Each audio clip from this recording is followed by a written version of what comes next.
Okay, దేవుని వాక్యంలోకి వెళ్దాం. దేవునికి మహిమ కలుగునుగాక. 2000 సంవత్సరాల క్రితము యేసు ప్రభు వారు ఈ లోకంలోనికి మరి వచ్చి చాలా సాధారణమైనటువంటి జన్మను జన్మించి 33 సంవత్సరాలు జీవించి మన కొరకే చనిపోయి 3వ దినాన తిరిగి లేచి తిరిగి రాబోతున్న గొప్ప దేవుడు. ఆమేన్, ఆమేన్, ఆమేన్ చెప్దాం. సో గత డిసెంబర్ 1 నుండి నామం లేకుండా మార్నింగ్ అండ్ ఈవినింగ్ ఒక సబ్జెక్ట్ మీద చాలా లోతుగా టీచ్ చేయడం జరిగింది. అదేంటంటే లూకాసు వార్త 1వ అధ్యాయం, లూకాసు వార్త 2వ అధ్యాయంలో 3 పాటలు పాడారు. మొట్టమొదటిగా పాట పాడింది ఎవరంటే మరియమ్మ. మరియమ్మ కడుపులో యేసుప్రభు ఉన్నప్పుడు ఆమె ఏమని పాడిందంటే, నా ఆత్మ నా రక్షకుడైన నా దేవుని యందు ఆనందిస్తున్నది అని పాడింది. ఎవరు? మరియమ్మ. మరియమ్మ పాడింది.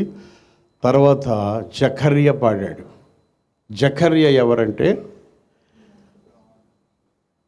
యోహాను తండ్రి, ప్రధాన యాజకుడు అన్నమాట. అహరోను యాజకత్వంలో యాజకుడు అన్నమాట. 3వ వ్యక్తి పాడింది ఎవరంటే సిమియోను. చెప్పండి అందరూ, ఎవరు? మరియమ్మ. మరియమ్మ స్టైల్ అంతా మిరియం స్టైల్ అన్నమాట. మరియమ్మ, జకర్య, తర్వాత ఇంకెవరు? సిమియోను. వీళ్ళు 3 పాటల్లో మనము థియాలజీ చూడగలుగుతున్నాం. థియాలజీ అంటే దేవుడిని వర్ణించుట అనే విధానం మనము వీళ్ళ సాంగులో కనబడుతుంది అన్నమాట. సో సాంగ్ అంటే ఎప్పుడు ఎలా ఉండాలంటే దేవునిని వర్ణిస్తూ పాడేదే పాట అన్నమాట. చేతులెత్తి హల్లెలూయా అనండి. ఆమె వర్ణిస్తూ పాడాలి. ఎవరిని? దేవుణ్ణి. చూడండి, ఇందాక నేను మన పాటలు ఎలా ఉంది, నువ్వు ఇమ్మానుయేలు నాయన, విమోచకుడు నాయన. అలాగా ఆయన్ని మనం ఏం చేయాలంటే వర్ణిస్తూ పాడాలన్నమాట. That is the song. So ఏమనుకోకండి, ఒక విషయం చెప్తాను. ఉదాహరణకి ఒక మూవీ ఉందనుకో, మూవీలో పాటలు ఉంటాయి. ఆ పాటల్లో హీరోని వర్ణించుకుంటూ పాడుతుంది, అంతేనా? హీరోయిన్ని వర్ణించుకుంటూ పాడతాడు. ఇద్దరు ఒకరికొకరు వర్ణించుకుంటూ పాడతారన్నమాట. సో ఇక్కడ మన హీరో ఎవరంటే ప్రభు అయిన యేసుక్రీస్తు వారు. సంఘం ఎవరంటే హీరోయిన్ లాగా అనమాట. ఇంకా పెళ్ళి అవ్వలేదు. సంఘం అంటే మన ప్రియుడు ఎవరు? యేసయ్య. మన ప్రియుడు యేసయ్యను కాబట్టి మన ప్రియుణ్ణి వర్ణించుకుంటూ ఉండాలన్నమాట. అదే సాంగ్. సో ఈ 3 చక్కని థియాలజీ పాడారు. ఎవరెవరు చెప్పండి? మరియమ్మ, చెప్పండి, నిద్రపోతున్నారా? మరియమ్మ, జకర్య, సిమియోను. తర్వాత మీకు కొన్ని నెలల క్రితము కొంతమంది లేడీస్ పాట పాడి చెప్పాను, గుర్తుందా? దావీదుకు 10,000, సౌలుకి. ఆ పాట చాలా గొడవలు తీసుకొచ్చాయి. ఆ పాట ద్వారా సౌలుకి దావీదు మీద ఏమొచ్చిందంటే విషపు చూపు వచ్చింది. ఆ పాట ఏ పాట? సౌలుకి వేల కొలది. అంటే ఒకరిని హెచ్చించారు, ఒకరిని తగ్గించారు అనమాట. అంతే కదా? ఒకరిని హెచ్చించి ఒకరిని తగ్గించినప్పుడు హెచ్చించినోడు నవ్వుతాడు, తగ్గించినోడు ఏమవుతారంటే వాళ్ళ కోపం వస్తుంది అనమాట. అందుకని సాంగ్ ఎప్పుడు ఎవరిని హెచ్చించాలంటే దేవునిని మాత్రమే హెచ్చించాలన్నమాట. Very good. అర్థమవుతుందా? Very good. అర్థమైంది కదా? అయితే వెళ్ళిపోండి. రైట్. సో సిమియోను పాట, మరియమ్మ పాట, జకర్య కూడా. జకర్యది ఇంకా చాలా బాగుంటుంది. ఇది చెప్పకుండా నేను సిమియోనుది, యాక్చువల్గా ఈరోజు నేను సిమియోను పాడిన పాట మీద మీకు మెసేజ్ ఉంటుంది. అది ఎక్కడ ఉంటుందంటే లూకాసు వార్త 2వ అధ్యాయము. రాసుకోండి, చదవడానికి మనకు టైం లేదు కాబట్టి లూకాసు వార్త 2వ అధ్యాయం 25 నుండి 35 వరకు ఉంటుంది అన్నమాట. Okay, very good.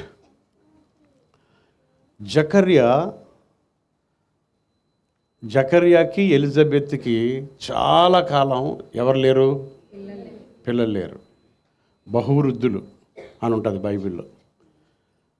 ఒకరోజు దేవదూత వచ్చి నీకు కుమారుని ఇవ్వబోతున్నాను అంటాడు. చాలా లేట్గా ఏజ్డ్ అనమాట, అడ్వాన్స్ ఏజ్డ్ అని ఉంటుంది. అడ్వాన్స్ ఏజ్డ్ అంటే బహువృద్ధులకి. అప్పుడు జకర్యా ఏం చేస్తాడు చెప్పండి, బైబిల్ చదివే వారికి తెలుసు ఏం చేస్తాడు. జకర్యా నీ కొడుకుని ఇస్తాడంటే ఏమంటాడు, నమ్మలేదు. అబ్రహాము నమ్మాడు కానీ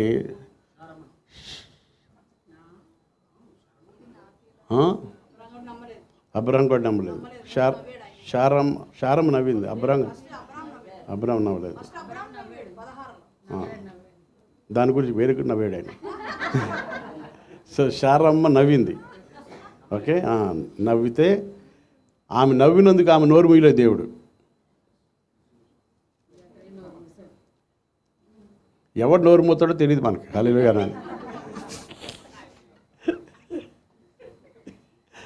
అబ్రహాం నోరు మూయలేదు, శారమ్మ నోరు మూయలేదు. అసలు ఒక లెక్క ప్రకారం మనం కూడా కొన్నిసార్లు నమ్మలేం. ఇది నిజమా అనిపిస్తుంది, చెప్పలేం, కానీ లోపల డౌట్ వస్తుంది. కానీ దాన్ని బట్టి ఎవరో జకర్యా నోరు మూసినట్టు అందరు నోరులు ఏం చేయాలంటే నోరు మూసేయాలి. కానీ దేవుడు మన పట్ల కృప చూపుతున్నాడు. హల్లెలూయా అనండి. ఆమేన్. వినండి, ఇప్పుడు ఎప్పుడైతే జకర్యాకి చెప్పాడు, జకర్యా నమ్మలేదు. అందుకనే దేవుడు ఏమన్నాడంటే, అబ్బాయి ఈ రోజు నుంచి నువ్వు మాట్లాడు రావరు అబ్బాయి, నోరు మూసేయాలి. నోరు మూసేసాడు. అప్పుడు పొద్దున్న లేచి భార్య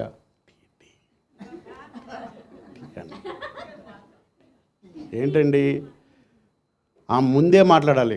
ఆమె వంటగదిలో ఉంటే వంటగదిలోకి వెళ్ళిపోయి ముందు నిలబడి ఆవిడ మళ్ళీ లంచ్ అన్నాడు. ఎక్కడికి వెళ్ళినా ఎలా ఉన్నాడు, సైకిల్తోనే మనవాడు జీవితం నడిపిస్తున్నాడు అన్నమాట.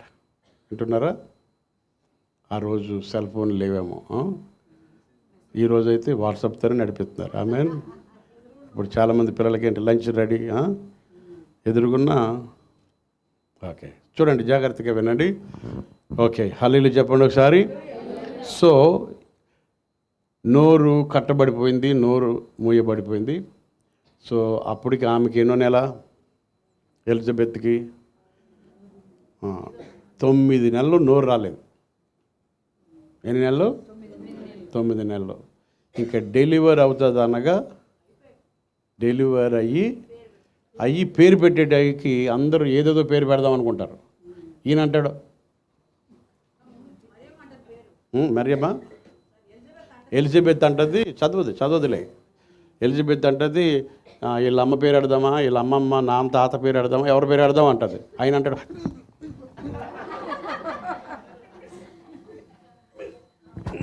అన్నాడు. అంటే అర్థం ఏంటి? వాళ్ళు ఆలోచించుకుంటూ తెలిసిపోయింది దీనికి ఏ తాత పేరు ఎట్టేస్తారు వీళ్ళు అనుకోండి. వెంటనే గట్టిగా అరిసి ఉంటాడు.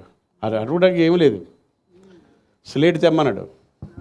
స్లేట్ తెస్తే దాని మీద రాశాడు. ఎవరి? యోహాన్. అంటే అందరూ అనుకుంటే ఈ పేరు ఎవరికి లేదే,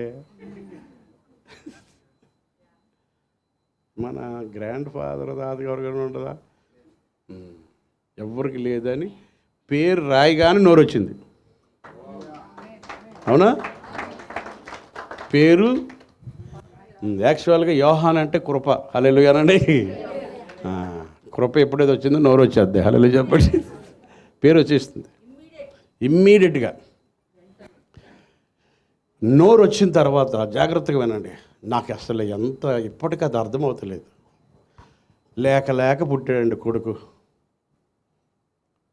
నోరు వచ్చిన తర్వాత అసలు ఏం చెప్పాలి కొడుకు గురించి? ఆడిని ఎగరేసుకుంటూ నా బంగారమా చెప్పండి, ఏమంటారు మీరు? చెప్పండి. పిల్లడు పుడితే ఏమంటారు? ఇప్పుడు మాకు అబ్బికి కదా, కృష్ణకి మా అబ్బికి కొడుకు పుట్టపోతున్నాడు, కూతురు పుట్టపోతున్నాడు. వెళ్ళి చూసిన తర్వాత ఇలా చేతులు కట్టుకుంటామా? చెప్పండి, ఏం చేద్దాం?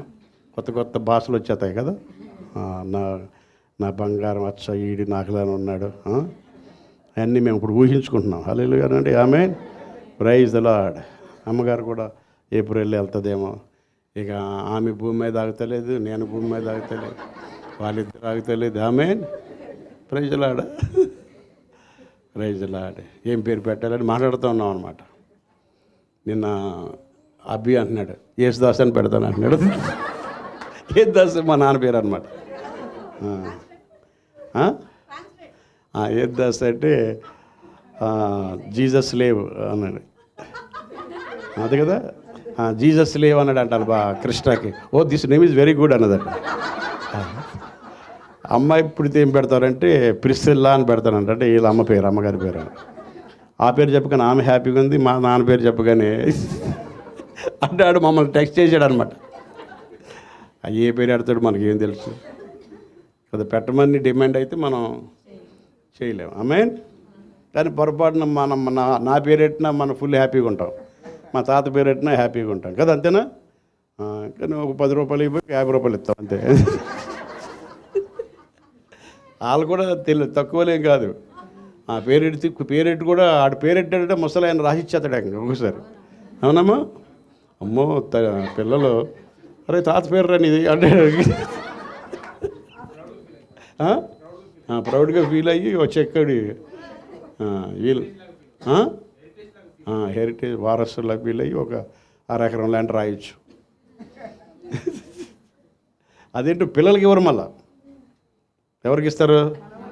మనోళ్ళకి ఇస్తారు. నేను ఆడికి ఇవ్వను, మనోడికి ఇస్తానంట. ఓకే సర్లే. ఇప్పుడు ఎక్కడున్నా నోరు వచ్చింది ఎవరికి? సో జకర్యాకి నోరు రాగానే లేక పుట్టాడు కదా. ఎవరితో ఎంజాయ్ చేయాలి? బాబుతో ఎంజాయ్ చేయాలి. మీరు చదవండి, 12 వరుసలో ఒక్క వరుసలోనే కొడుకు గురించి మాట్లాడాడు, 11 వర్సెస్ యేసయ్య గురించి మాట్లాడాడు. అప్పుడే పుట్టాడు. యాక్చువల్గా హీ టర్న్ హీస్ అంటే ఏమంటారంటే he's ice fixed to Jesus. ఆయన దృష్టి ఎవరి మీదకి వెళ్ళిపోయిందంటే యేసయ్య మీదకి వెళ్ళిపోయింది, సొంత కొడుకు మీదకి వెళ్ళలేదు. ఇంకా చెప్పనా, సొంత కొడుకు పుట్టింది కూడా ఆయన తెలిసిపోయింది ఏంటంటే నా కొడుకు పుట్టింది కూడా నా కొరకు కాదు, ఆయన హెచ్చాలి, నేను తగ్గాలి. ఆయన చెప్పుల వారు ఇప్పటికైనా యోగ్యుడు కాదన్నాడు. ఎవరు? యోహాన్. అంటే జకర్యాకి అర్థమైపోయింది ఏంటంటే నా కొడుకు పుట్టింది నా కొరకు కాదు. ఎవరి కొరకు? యేసయ్య కొరకు పుట్టాను. నేను యేసయ్య కొరకే, నా కొడుకు కూడా యేసయ్య కొరకే.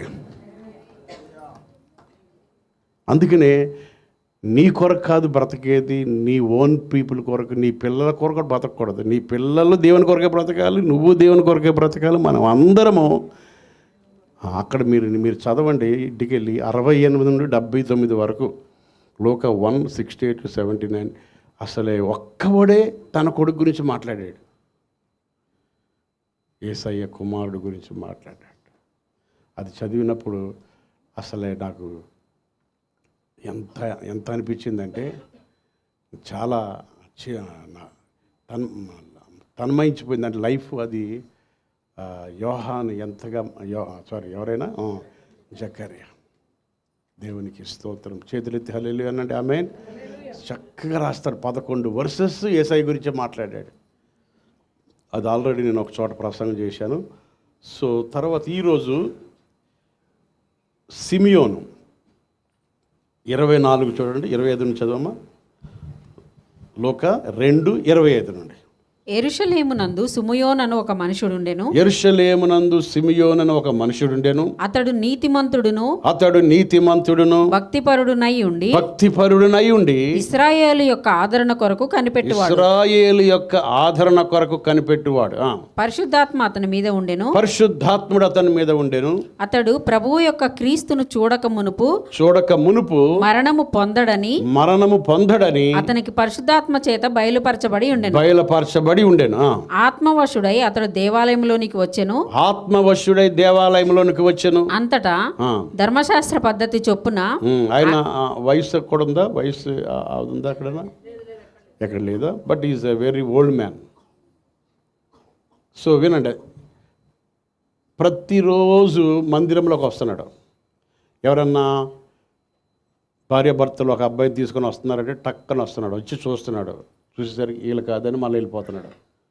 ఒక ఫైన్ డే రాగానే మరియమ్మ యోసేపులు వచ్చారనమాట. ఎవరిని ఎత్తుకుని? యేసయ్యని ఎత్తుకుని వచ్చారనమాట. యేసయ్యని ఎత్తుకుని వచ్చేసరికి వెంటనే మరియమ్మ చేతిలో నుండి ఈయన తీసుకున్నాడు. వాళ్ళని యేసుప్రభుని ఈయన ఎత్తుకున్నాడు. ఉందమ్మా అవార్డు ఎన్నో వరుసది?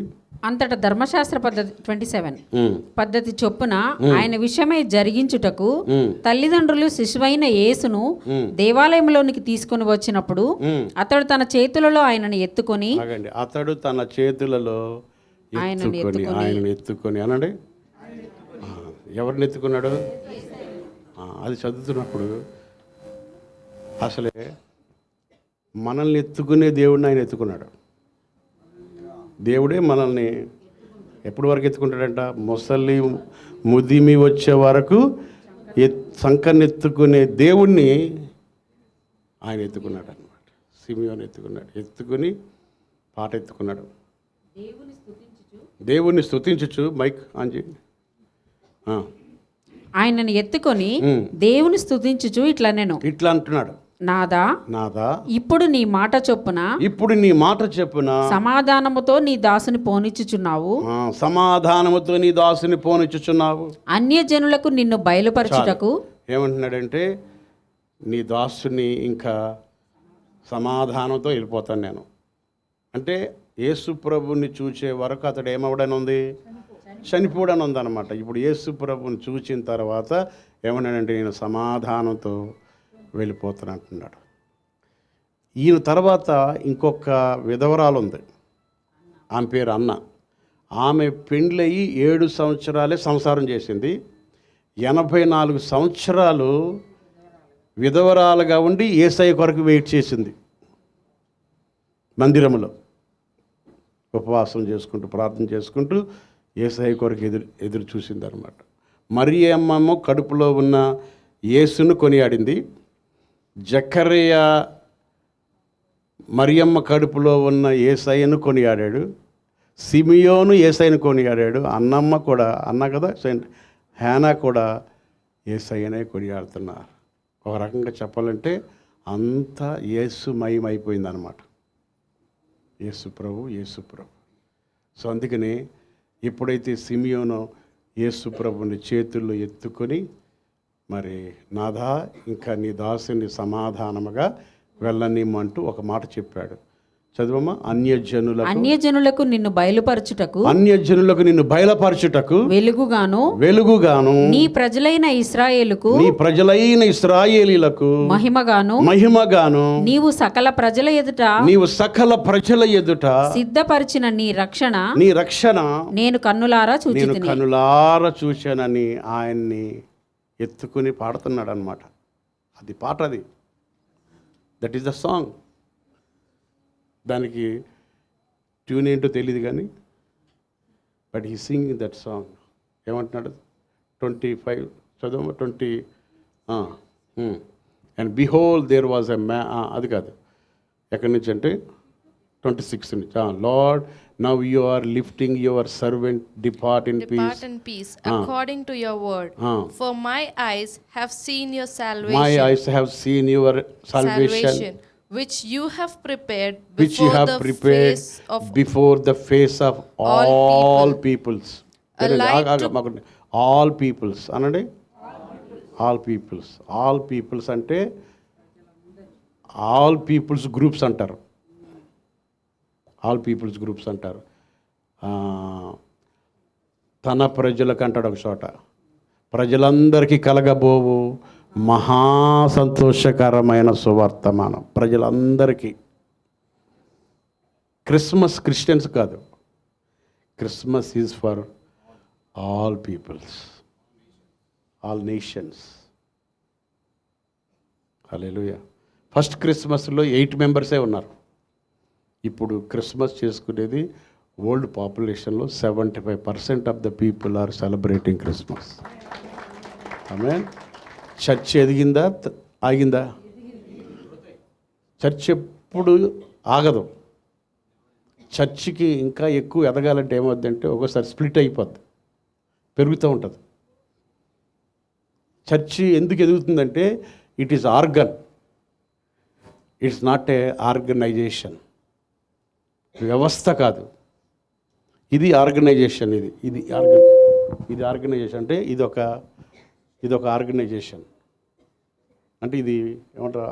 అంటే అదొక వస్తువు పెరగదు. చర్చి వస్తువు కాదు, చర్చి ఒక జీవము కలిగిన దేవుని సంఘం అన్నమాట. ఆమె అందులో మీరు మెంబర్స్ అన్నమాట. అలాగే మన ఆయన ఏం పేరు చిరంజీవి గారు వచ్చారు కదా 2033కి 2033 వినలేదా? 2033కి ప్రపంచమంతా యేసుని నమ్మాలట.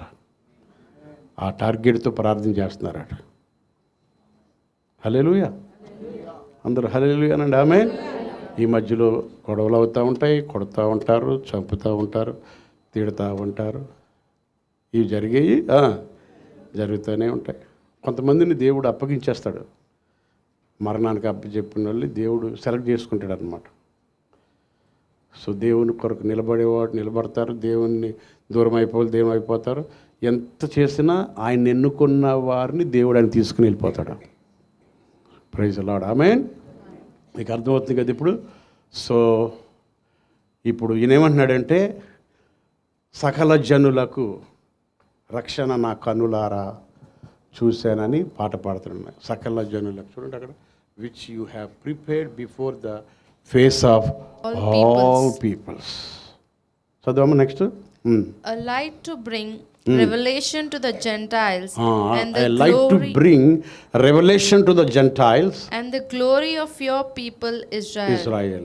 A light to అంటే జీసస్ ఎవరంటే a light to bring revolution to the gentile. తెలుగులో మన పాటలో నేను రాశాను దాన్ని,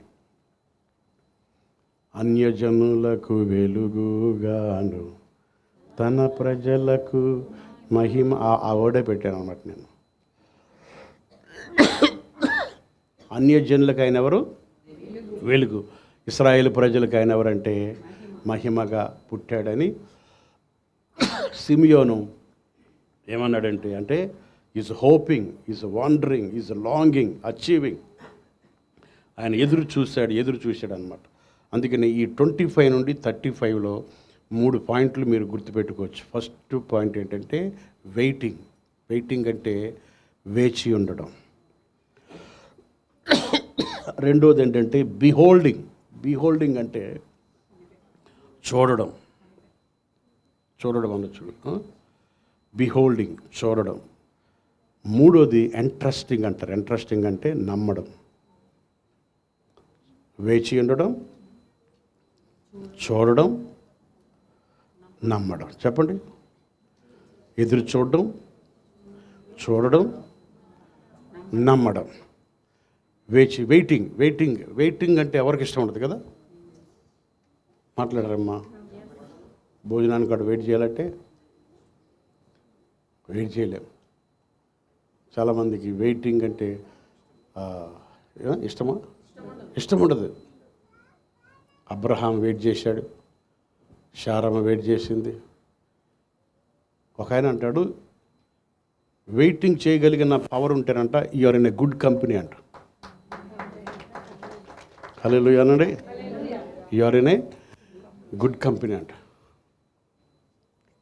మనకేముండదంటే అమ్మా ఓపిక ఉండదు వెయిట్ చేసేది. అబ్రహాము ఎంత వెయిట్ చేసి ఉంటాడు, ఎంతమంది అని ఉంటారు ఆయన్ని అమ్మా.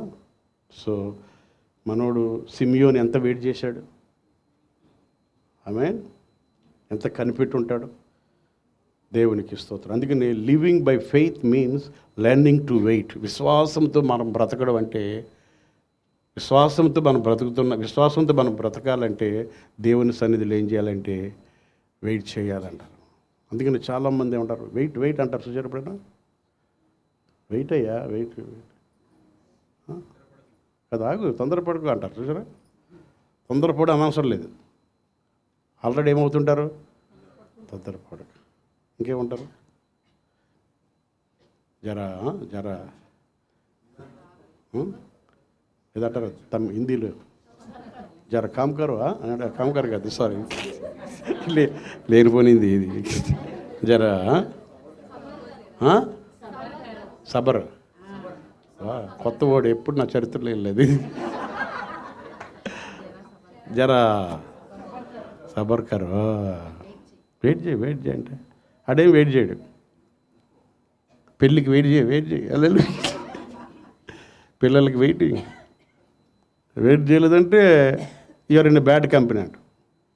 వెయిట్ చేయగలిగితే గుడ్ కంపెనీ. మనకేముంటుందంటే బ్రహ్మచారి ముదిరిన బెండకాయ ముదిరిన పనికి రాదంట. నన్ను అలాగా అనేవారు.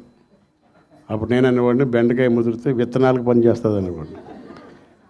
సాంబార్కి విత్తనాలు ముదిరిందనుకో, విత్తనాలు వేస్తే బోల్డ్ అని చెట్లు వచ్చేస్తాయి. So waiting is never wasting. Hallelujah చెప్పదా ఆమేన్. సో వెయిటింగ్ అనమాట. ఈయన ఏం చేశాడు, వెయిట్ చేశాడు. రోమపత్రిక చూడండి 8వ అధ్యాయం 24-25. రోమన్స్ 8:24-25. ఏలయనగా మనము నిరీక్షణ కలిగిన వారమై రక్షింపబడితిమి. నిరీక్షింపబడునది కనబడినప్పుడు నిరీక్షణతో పని ఉండదు. నిరీక్షణతో ఏముండదు. ఇప్పుడు ఈయన నిరీక్షణ కలిగి వెయిట్ చేశాడు. ఎవరైనా సిమియోను. ఇప్పుడు దేని కొరకైతే ఎవరి కొరకైతే ఎదురు చూశాడో ఆయన చూడగానే ఏమంటున్నాడంటే ఇంకా నిరీక్షణతో ఏమి లేదంటే ఆయన వెయిటింగ్తో పని లేదు, ఫుల్ఫిల్ అయిపోయింది. చదమ్మా ఇంకా. తాను చూచుచున్న దాని కొరకు ఎవడు నిరీక్షించును. మనము చూడని దాని కొరకు నిరీక్షించిన ఎడల ఓపికతో దాని కొరకు కనిపెట్టును. చెప్పండి ఏం చేయాలి? ఓపికతో ఉండాలి. వెయిటింగ్ అనమాట. అందుకనే చూడండి, యాక్చువల్గా మనమందరము యేసు ప్రభు జన్మను చూసేశాం, ఆయన మరణాన్ని కూడా చూసేశాం, ఆయన పునరుత్థానం కూడా చూసాం, రాకడ చూడబోతున్నాం. కమాన్ హల్లెలూయా. జన్మదినం చూసే ఇంత అసలు భూమి మీద ఆగుతలేదు. పిండి వంటలు వండుకుంటున్నాం. ఇది ఏంటి కొత్త బట్టలు, ఇది వేసుకున్నప్పటి నుంచి దీనిక చూసుకుంటున్నాను. అసలు ఎవ్రీ సండే ఇలా ఉండేది కదా. ఒక రకంగా ఈరోజు ఇది వేసి నా ఫోకస్ అంతా దీని మీదకి వెళ్తుంది. ఇందాక ప్రేమ లోపలికి వచ్చి ఎలా ఉంది ప్రేమ అన్న చాలా సూపర్గా ఉందంటే అయినా కుదురుగా ఉండలేదు. ఫోకస్ అంతా ఎటు వచ్చేసిందంటే డ్రెస్ మీద వచ్చింది, దీని మీద ఫుడ్ మీద ఉంటుంది ఈరోజు. కానీ ఎవ్రీ సండే దానికంటే అసలు ఎవ్రీ సండేనే చాలా ఇదిగా ఉంటుంది మనకి. మన పండగ అసలు ఎవ్రీ సండేనే మనకి పండగ. ఎందుకంటే ఎవ్రీ సండే మన మీద ఉండదు, దేవుడి మీద. అందుకనే ఈ జన్మకే మనము ఎంత సంబరపడిపోతున్నాం. కొత్త బట్టలు ఎప్పటి నుంచి కొంటున్నాం చెప్పండి. కొని అసలే ఎంత హ్యాపీగా ఉన్నాం. జన్మ చూసాము, ఈస్టర్ చూసాము, గుడ్ ఫ్రైడే చూసాము. ఇంకొకటి చూడవలసింది ఉంది. అబ్బా అదికి ఎలా ఉంటుంది, ఆర్భాటముతోను అనండి ఎలా ఉంటుంది, ఆర్భాటంతోను, తర్వాత ప్రధాన దూతలతో అది ఎలా ఉంటుంది, డు అని ఉంటుంది. ఇదేమో జాయ్ టు ద వరల్డ్ అని ఉంది. అదేమో గుడ్ ఫ్రైడే పాట అలాగా లేచినాడేమో ఈస్టర్, ఈ good Joy to the world, తర్వాత పునరుత్థానము లేచినాడురా. ఈ రెండిటికన్నా చాలా పవర్ఫుల్గా ఉంటుంది అది రాకడ. ఆ రాకడ వచ్చి మొత్తం మన చచ్చిపోయిన అందరూ వస్తారు కిందకి. హల్లెలూయా. అప్పటికి మనం ఏం బతుకుంటే మనము ఆలం మధ్యలో కలుసుకుంటాం. Hi uncle, praise lord. అప్పుడు అక్కడ మధ్యాకాశంలో 7 ఏండ్లు విందు ఉంటుందట. గ్రాండ్ ఫినాలే అది. ఇది జస్ట్ ఇది స్నాక్సే. ఏది క్రిస్మస్ జస్ట్ మీకు స్నాక్స్, ఈస్టర్ అసలు ఏముండదు అనుకో. అసలు అది grand finale. IPL grand phenol కన్నా భయంకరంగా ఉంటుంది. దేవదూతలు మహాశబ్దముతోటి అసలే ఆర్భాటం వర్ణించలేమన్నమాట. అప్పుడు ఎవరైతే గొర్రెపిల్ల రక్తంలో కడగబడ్డారో వారందరూ అందులో ఏమవుతారంటే పాలిభాగస్తులు అవుతారన్నమాట. ఆమె అంటే ఇప్పుడు మనం ఎక్కడ ఉంటాం, వీఆర్ ఇన్ ద మిడిల్ అంటే స్టిల్ వీఆర్ వెయిటింగ్. కమాన్ హల్లెలూయా అనండి. అర్థమవుతుందని నేను చెప్పేది. ఇప్పుడు ఈరోజు ఏం చెప్పారో మీకు అర్థమవుతుంది నాకు తెలుసు. మీ బట్టలు, మీ ఫుడ్ స్టిల్ వీఆర్. యాక్చువల్గా నేను సెర్మనీస్ మెసేజ్లకి అంత సూట్ అవ్వను. నేను సెర్మనీస్ అంటే ఈ సెలబ్రేషన్ మెసేజ్లు నాకు ఇష్టం ఉండదు. ఎందుకంటే సెలబ్రేషన్లో ఎవడు మెసేజ్ ఉండవు. నాదంతా మీకు తెలుసు కదా, చక్కగా వినాలి. ఓకే, సో ఎక్కడున్నాం అంటే ఇప్పుడు we are waiting for second coming. Praise the lord. అప్పుడు అంటాడు కదా, కనబడిన తర్వాత నిరీక్షణతో మనకేం లేదు, పని లేదు మనకి. అంటే ఇంకా కనబడింది దాని కొరకు మనం ఏం చేస్తున్నాం, వెయిట్ చేస్తున్నాం. అంటే ఎలా ఉంటామని చెప్పండి. వెయిట్ చేస్తున్నాం అంటే ఇంకా కనబడబోతుంది, లేకపోతే ఇంకొకటి వెయిటింగ్ ఫర్ శాలరీ అనుకుందాం. శాలరీ బ్యాంకులో పడుతుంది అనుకుందాం. ఆల్రెడీ మెసేజ్ వచ్చేసింది, 10 లక్షలు పడుతుంటే ఎలా ఉంటుంది మీకు అసలే ఈ ఎముకలన్నీ ఇవన్నీ పడదు. ఎందుకంటే మెసేజ్ వచ్చేసింది, గవర్నమెంట్ పెట్టి 10 lakhs పడుతుందండి బ్యాంకులు అంటే ఇంకా ఎవరు ఎట్టి వెళ్తున్నామో అలా ఉంటుంది. అంతేనా కదా? అది అంటే ఎంత హ్యాపీగా ఉంటామంటే హ్యాపీ వెయిటింగ్ అనమాట దానికి. అలాగనే సిమియోను హ్యాపీ వెయిటింగ్. చూసిన తర్వాత అంటాడా, అమ్మయ్య చాలు, ఈ జీవితం ధన్యం అయిపోయిందిరా. ఎవరిని చూసాక మనం ఏమంటాం, పెళ్ళి అయ్యాక ధన్యం అయింది నాయన అంటే అప్పుడే స్టార్ట్ అయినాయి. హల్లెలూయా చెప్పండి. అవునా కదా? ఒక పిల్లోని కంటే చాలు, ఒక ఇల్లు కొనుక్కుంటే చాలు అనుకుంటా. ఇల్లు కొనుక్కున్నాక అమ్మయ్య ఏమైపోయింది, రెంట్గా అప్పుడు ఈఎంఐ వచ్చినప్పుడు తెలుస్తుంది కదా. ప్రైజ్లో మనం ఏమనుకుంటామంటే పెళ్ళి అయిపోతే చాలు, పిల్లలు పుడితే చాలు. కానీ సిమియోను యేసును చూశాక ఈ జీవితము చాలు. కమాన్ హల్లెలూయా. ఇప్పుడు చాలు అన్నాడు. యేసుల చేతులెట్టుకుని అమ్మయ్య చాలు. ఎవరు చాలు? యేసు చాలు. నిజంగా చెప్పండి, యేసు చాలా? ఒక ఆయన రాశాడు కదా, ఏ సమయమైన ఏ స్థితికైనా వీతములు లోను పరమా జీవము తిరిగి లేచెను నాతో నుండా నిరంతరము నడిపించును మరల వచ్చి యేసుకొని పోవును. యేసు చాలును చాలును.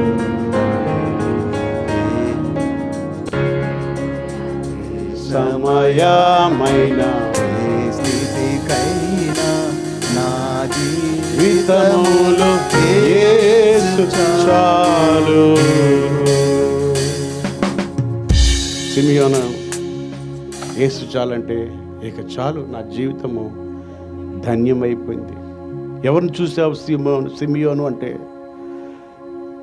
ఐ సీన్ దావీదు చిగురును చూశాను చాలు, దావీదు కుమారుడైన యేసయ్యను చూశాను నాకు చాలు, అబ్రహాము కుమారుని చూశాను, లోకరక్షకుని చూశాను నాకు చాలు, సర్వ సంపదలు గుప్తములై ఉన్న ఆ క్రీస్తుని చూశాను, ఇక నాకు ఆయన చాలు. రక్షణ చూశాను, నాకు ఆయన చాలు. ఎంత చక్కని మాట అంటే, హీఈస్ మోర్ దెన్ ఎనఫ్. ఆయన నాకు చాలిన దేవుడు. ఇంకో పాట కూడా ఉంది కదా, చాలిన దేవుడు అనే అదే పాట. చాలిన దేవుడు ఏదో ఉంటుంది. ఆయన నాకు చాలు, నా జీవితం ధన్యమైపోయింది. దావీదు చిగురుని చూశాను, దావీదు చిగురుని చూశాడు, అబ్రహాం కుమారుని చూశాడు, భూమి ఆకాశం సృష్టించిన సృష్టికర్తను చూశాను. ఇంకా నాకు ఏం అవసరం లేదు. Let me go peacefully. నన్ను ఇంకా సమాధానముగా వెళ్ళనేమన్నాడు. గమనించారా? దేవునికి మహిమ కలుగును గాక. ఆయనట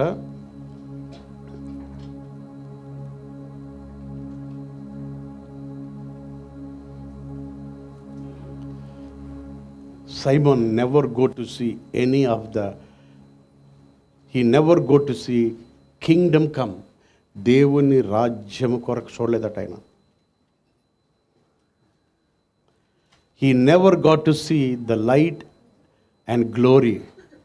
ఆ మహిమను, ఆ వెలుగును చూడాలనుకోలేదట. All he saw was a child. ఆయన చూసిందల్లా శిశువుని చూశాడు. చూసి అన్నాడట, బట్ దట్ వాజ్ ఎనఫ్. చెప్పండి హల్లెలూయా. మనకు ఎలా ఉంటుందంటే, ఆ పాస్టర్ని చూస్తే చాలు,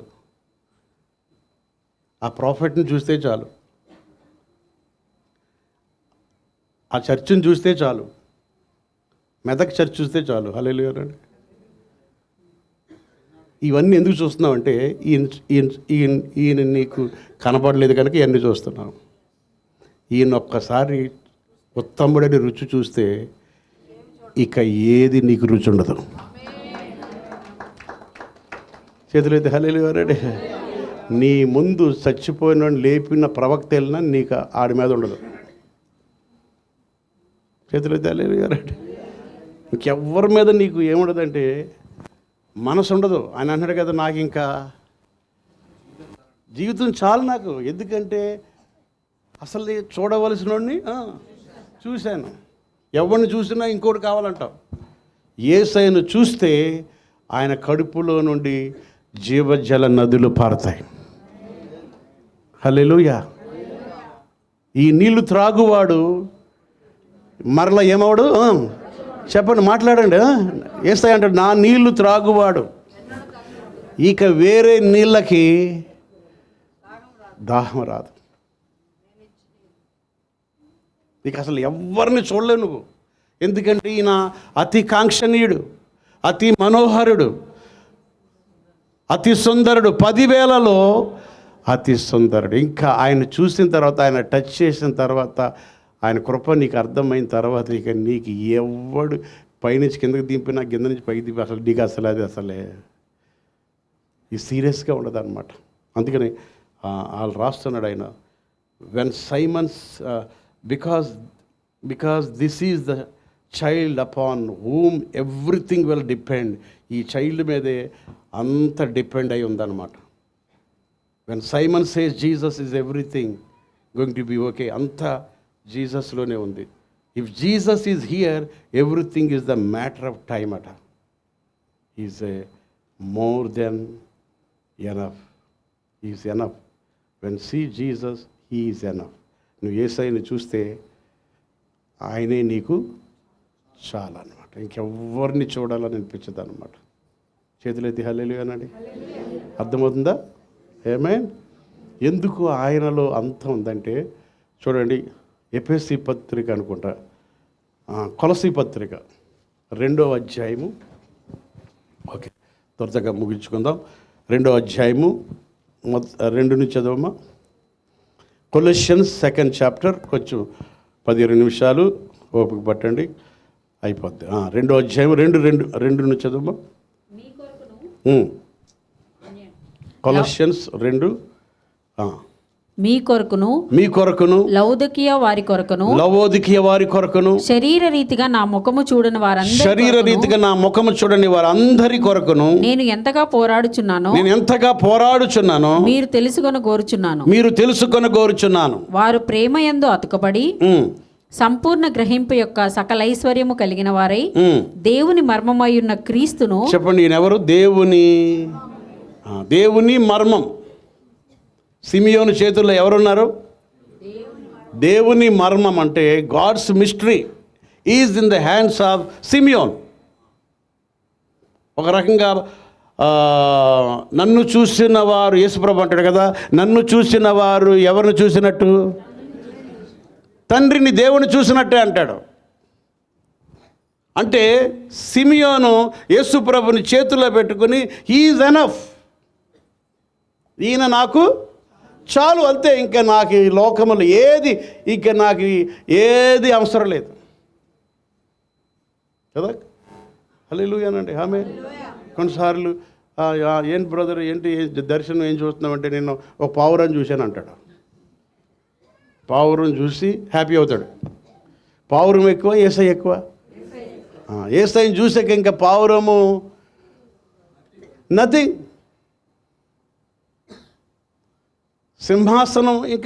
సింహాసనం చూసినా లాభం లేదు, ఎవరిని చూసినా, గ్లోరీ చూసినా, లైట్ చూసినా ఇంకా ఏమి లాభం లేదు. కారణం ఏంటంటే అసలు ప్రపంచాన్ని సృష్టించిన సృష్టికర్తే ఎవరి చేతిలో ఉన్నాడంటే సిమియోను చేతిలో ఉన్నాడు. వినండి జాగ్రత్తగా, సిమియోనికి చేతుల్లో ఉన్నాడు. మరియమ్మ ఒడిలో పెట్టుకుంది. మరియమ్మ ఒడిలో పెట్టుకున్నప్పుడు జ్ఞానులు అందరూ వెళ్ళి ఇచ్చారు కదా. ఎక్కడున్నాడు యేసుప్రభు? సిమియోని చేతుల్లో ఉన్నాడు, మరియమ్మ ఒళ్ళో ఉన్నాడు, నీకు నాకు గుండెల్లో ఉన్నాడు. ఎవరికి దగ్గర ఉన్నాడు? మనకా వాళ్ళకా? అందుకని నీ గుండెల్లో ఆయన ఉన్నాడు అనుకో, ఆయన గుండెల్లో నువ్వు ఉన్నావు. ఏమర్థమైంది? నువ్వు ఆయన గుండెల్లో చేర్చుకున్నావు అనుకో, ఆటోమేటిక్గా ఆయన గుండెల్లో ఎవరున్నారంటే నీవు ఉంటావు అన్నమాట. ఒక రకంగా చెప్పాలంటే సిమియోను కంటే మరియమ్మ ఒళ్ళు ఆడించింది, కానీ మనమైతే గుండెల్లో ఆరాధిస్తున్నాం అన్నమాట. దేవునికి స్తోత్రం.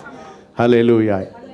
ఏమంటున్నామంటే ఆయన నాకు ఇంకా చాలు, ఆయనతో నేను ఏది సమానం చేయలేను, ఆయనతో నేను ఏది సమానం చేయలేను. అందుకే నేను అంటున్నట్టు ఏమంటున్నాడంటే, చదువు మరొకసారి.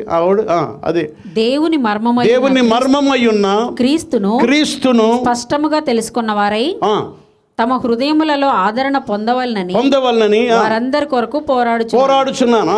బుద్ధి జ్ఞానముల సర్వసంపదలు. బుద్ధి చెప్పండి, బుద్ధి జ్ఞానములు సర్వసంపదలు ఎవరిలో ఉన్నాయి? హలో, ఆయన ఎక్కడ ఉన్నాడు?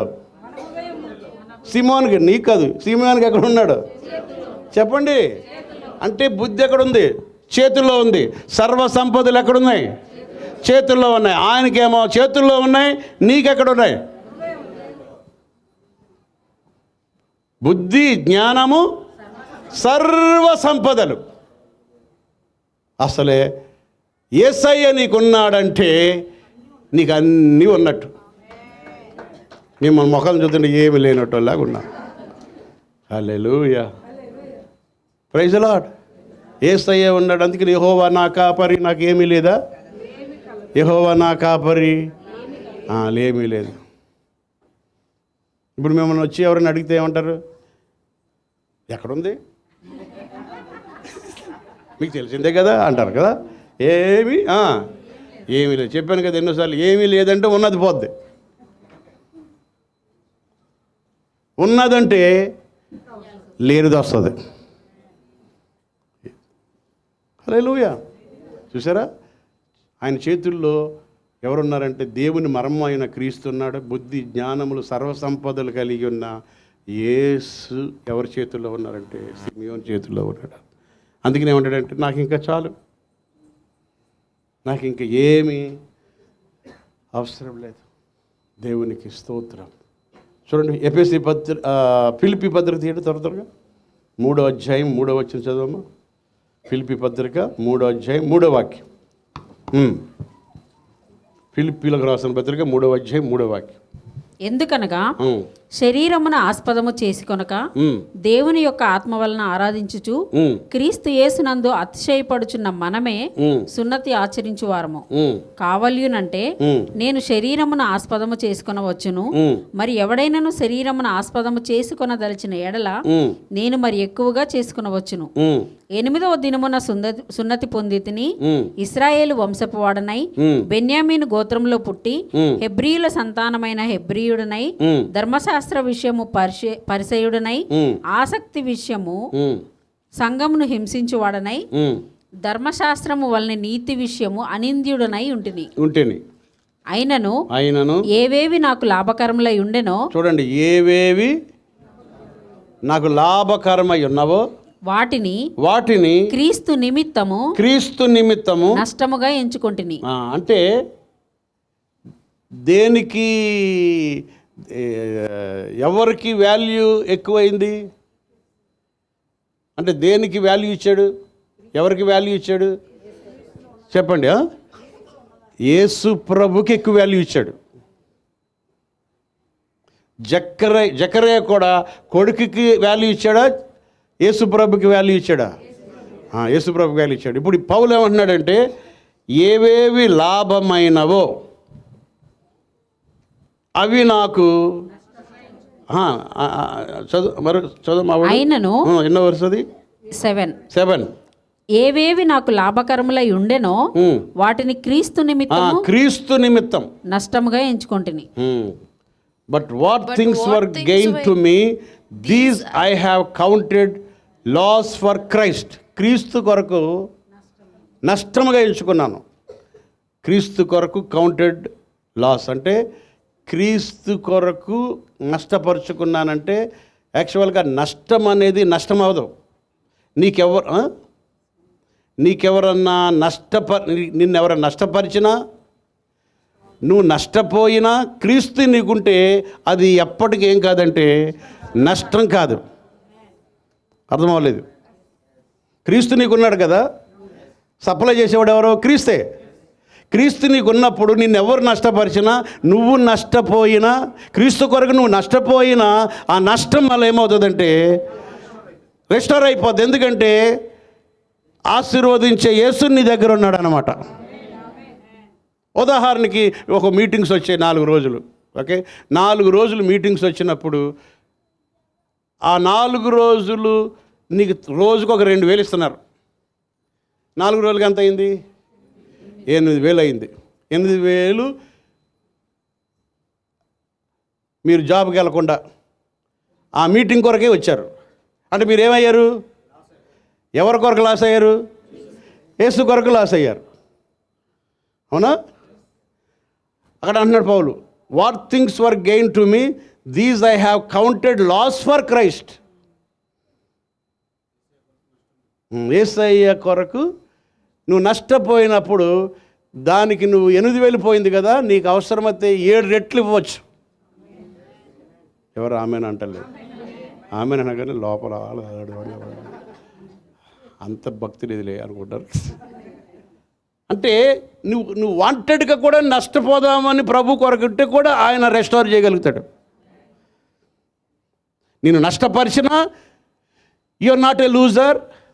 నువ్వు నష్టపరుచుకున్నా you are not a loser, because is the creator is in your hand. నీ హార్ట్లో ఉన్నాడు కదా, you will be never loss. అందుకని పౌలు అంటాడు, నా మట్టుకైతే బ్రతుకుట క్రీస్తు, చావు అయితే లాభం అంటాడు. మళ్ళా ఒక రకంగా లాసే నాకు లాభం అంటాడు. ఏమైనా దేవునికి స్తోత్రం. అర్థమవుతుంది కదా. సో మళ్ళీ ఇంకొక చోట అంటాడు, ఏవేవి లాభం, ఇదేనమ్మా అయినను ఏవేవి నాకు లాభకరములై ఉండెనో ఏవేవి లాభకరమై ఉండెనో వాటిని క్రీస్తు నిమిత్తము నష్టముగా ఎంచుకుంటున్నాను. ఇంకో చోట పెంట అంటాడు. Count them. నిశ్చయముగా నా ప్రభువైన యేసుక్రీస్తును గూర్చిన అతి శ్రేష్టమైన జ్ఞానము నిమిత్తమై సమస్తమును నష్టముగా ఎంచుకొనుచున్నాను. సమస్తాన్ని నష్టంగా యేసయ్య కొరకు రబ్బిష్ రబ్బిష్ రబ్బిష్ అంటే వేస్ట్, అన్ని వేస్ట్ అనుకున్నాడు. ఎందుకంటే యేసు ప్రభుని అంత విలువ కట్టాడు అన్నమాట. లో ఉంది, ఆయన శ్రమలలో పాలివాడనగుట ఎట్టిదో ఎరుగు నిమిత్తము సమస్తమును నష్టపరుచుకొని వాటిని పెంటతో సమానముగా ఎంచుకొనుచున్నాను. నష్టపరుచుకొని వాటిని చదవమ్మా. If by any means I may attain to the resurrection. 8 లో ఉంది. Yet indeed I also count all things loss for the excellence of the knowledge of Christ Jesus my Lord, for whom I have suffered the loss of all things, and count them as rubbish, that I may gain Christ. క్రీస్తుని gain చేసుకోవడానికి ప్రతిదాన్ని rubbish, rubbish అంటే పెంటగా ఎంచుకో. అందుకే నేను అన్నాడు, అమ్మయ్యా ఈయన చూసేనరా నాయన, ఇంకా జీవితం ఏమైంది, యేసు చాలు. క్రిస్మస్ రోజున అందరూ గొర్రెల గురించి చెప్తారు, జ్ఞానం గురించి చెప్తారు, మరియమ్మ గురించి చెప్తారు, యోసేపు గురించి చెప్తారు, కానీ యేసయ్య గురించి చెప్పరు. Christmas is all about Jesus. Hallelujah అన్నాడు. ఆమె అందరు ఇలాగ ఉండండి, అలాగ ఉండండి, పండగకి క్రైస్తవులుగా ఉండకండి అంటే ఏవో చెప్తారు, అసలైనోని గురించి చెప్పకుండా. సో ఈయన చేతుల్లో పెట్టుకుని ఇంకా నా జీవితము ధన్యమైంది. ఇలా చూడండి. హల్లెలూయా అనండి. Praise the lord. జ్ఞానులు కొన్ని రోజులు వెతుక్కుంటూ వచ్చారంట, కొన్ని నెలలు వెతుక్కుంటూ వచ్చినప్పుడట వీళ్ళని చాలా డిస్టర్బెన్స్ అయినాయి అంట. ఈ జ్ఞానులు దానియేలు టైంలో దానియేలు జ్ఞానులు శాస్త్రులు, పరిసయ్యులు, ఈ శాస్త్రులు ఉన్నారు కదా, స్క్రైబ్స్, వాళ్ళకి యేసు ప్రభు గురించి చెప్పాడట. ఎవరో దానియేలు చాలా ఇన్ఫ్లుయెన్స్ చేశాడు అనమాట, యంగ్ మ్యాన్. అప్పటి నుండి వాళ్ళకి యేసు ప్రభు పుడతాడు చూడాలి అని కొన్ని రోజుల నుండి వాళ్ళు అన్వేషణలో ఉన్నారన్నమాట. కొన్ని నెలలు నడుచుకుంటూ వచ్చారట. ఎవరిని చూడాలని? హల్లెలూయా. అందుకనే ఒక పాట ఉంటుంది ఆంధ్ర క్రైస్తవ కీర్తనలో. ఏం పాట అంటే, మతములు వెదకిన నిన్నే గదా, వ్రతములు చేసిన నీకే గదా. మతాలు వెతుకుతున్నాయి తెలుసా మీకు? మీరు కూడా వెతికినోలే. ఆ పాట పెట్టారు. మతములు వెదకిన నిన్నే గదా. వ్రతములు అంటే పూజలు పునస్కారాలు. మీలో చాలామంది అందులో దిగుంటారు, ఇందులో దిగుంటారు, అది మొక్కుంటారు. చేశారా? చేయలేదా? అన్నీ చేసి ఇక్కడికి వచ్చి ఉండొచ్చు.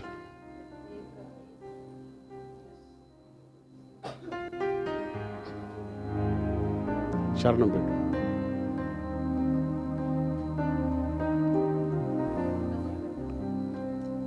కాడు శరణం కాడు.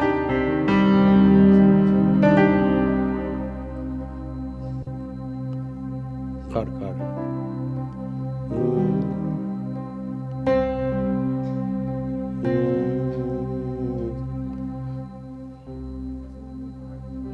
కాడు డి మేజర్.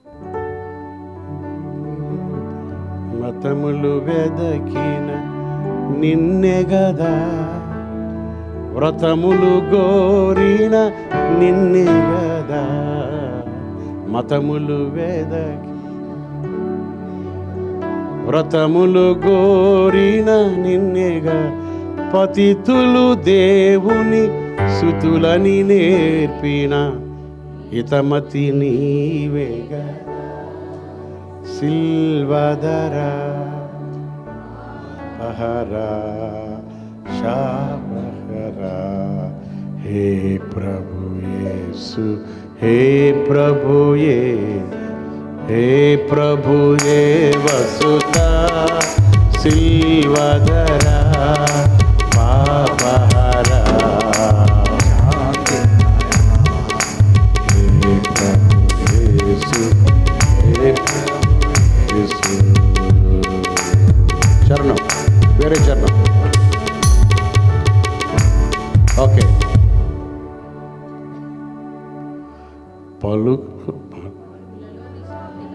పలుకులలోని శాంతి కథ తొలకరి వానగ గురిసే మలమల మాడిన మానవ హృదయం కలకలలాడే కదా. చూసారా పాపం ఎంత చక్కగా రాశాడు, కానీ మనకు వద్దలేదు. ఎంత మీనింగ్ కదా. మతాలన్నీ వెతుకుతారు. చూడండి ఎంతమంది పూజారులు ఎదికి యేసు ప్రభుని తెలుసుకున్నాక అంటారు ఏంటంటే, ఇంకా నా జీవితము ధన్యమైంది. కమాన్ హల్లెలూయా. క్రిస్మస్ చేసాక కాదు, క్రిస్మస్ అందరూ చేస్తారు. మీ క్రిస్మస్లో యేసయ్య కనపడ్డు. యేసయ్య కనపడాలంటే నీ హోదంతా కింద దిగిపోవాలి. రిక్తునిగా వచ్చాడు అనమాట. ప్రైడ్ అంతా దిగిపోవాలి. నేను అనేదంతా దిగిపోయి పశువుల పాకెళ్ళాలి. ఇంకో చరణం ఉంటుంది పెట్టు. అది అర్థమవుతలేదండి. ఇది ఇంకేం అర్థమవుతుంది. దేవుని బాసి లోకములో చావుయే కాపురముండే గదా దేవునితో. అర్థమవుతుంది. చాలా హై లాంగ్వేజ్. సో మతములు వెతికిన ఎవరు మీకు తెలుసో లేదో, సినిమా యాక్టర్లు కూడా వెతుకుతున్నారు. ఒక సినిమా తర్వాత ఇంకో సినిమా తీస్తున్నారు. వాళ్ళకేం లేదు, తృప్తి లేదు. యవనస్తులు వెతుకుతున్నారు, పిల్లలు వెతుకుతున్నారు, ప్రపంచమంతా వెతుకుతుంది. నైవేద్యాలు అన్నీ ఇస్తున్నారు. ఒక వ్యక్తి అనంటే వాళ్ళు తృప్తి వచ్చేంత వరకు వాళ్ళు ఏం చేస్తారంటే వెతుకుతూనే ఉంటారు. ఎప్పుడు సాటిస్ఫై అవుతారంటే యేసుని కలుసుకున్నాకే అన్నమాట అండి. హల్లెలూయా అనండి. ఆమె ఉంది. ఎందుకంటే ఈ ఎటర్నిటీ అనేది ఇక్కడ ఉందన్నమాట. ఎటర్నిటీ అని మనలో ఉందన్నమాట. నిత్యత్వం అనేది మనలో ఉంది. నిత్యత్వం ఇచ్చే యేసయ్యని కలిసినప్పుడు కరెక్ట్గా కూర్చుంటుంది అన్నమాట. దేవుడు చేసిన సృష్టికర్తను ఈ సృష్టి కలిసేంత వరకు ఇది కూర్చోదు, సింక్ అవ్వదు అనమాట. యేసు కలిసిన తర్వాతే ఇది ఎలా అవుతుంది అనమాట, సెట్ అయిపోద్ది అనమాట. ఒక మనిషి యేసుని కలిసేంత వరకు వాడు రెస్ట్లో ఉండడం. యేసుని కలుసుకున్నాక సిమియోను అన్నట్టు, అమ్మయ్య ఇక నా జీవితము ధన్యమైంది, ఇక నేను వెళ్ళిపోతాను అంటాడు అనమాట. ఇక అతడి బ్రతుకు మీద ఇంకా ఏముండదంటే ఆశ ఉండదనమాట. ఇంకా యేసు నాకు చాలా అంటాడు అనమాట. అందుకని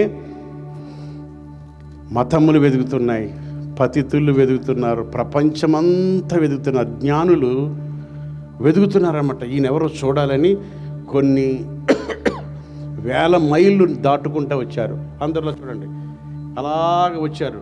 అలాగ వస్తుంటే వీళ్ళు నడిపించడానికి ముందు ఏమి స్టార్ నడిపిస్తున్నాడు. యాక్చువల్గా ఒక ప్రపంచంలో ఒక సృష్టికర్త పుట్టాడు కనుక స్టార్ వచ్చిందనమాట. ఆ స్టార్ నడిపిస్తుంది అనమాట. స్టార్ నడిపిస్తుంటే చక్కగా వెళ్తున్నారు. మధ్యలో ఈ జ్ఞానులకి సొంత జ్ఞానం ఉపయోగించారు. జ్ఞానులు ఏమయ్యారంటే అజ్ఞానులు అయ్యారట. యాక్చువల్గా గొల్లలు చదువు లేని వాళ్ళు అడ్రస్ కరెక్ట్గా కనుక్కున్నారు. చదువు కలిగిన వాళ్ళు అడ్రస్ మిస్ అయ్యారు.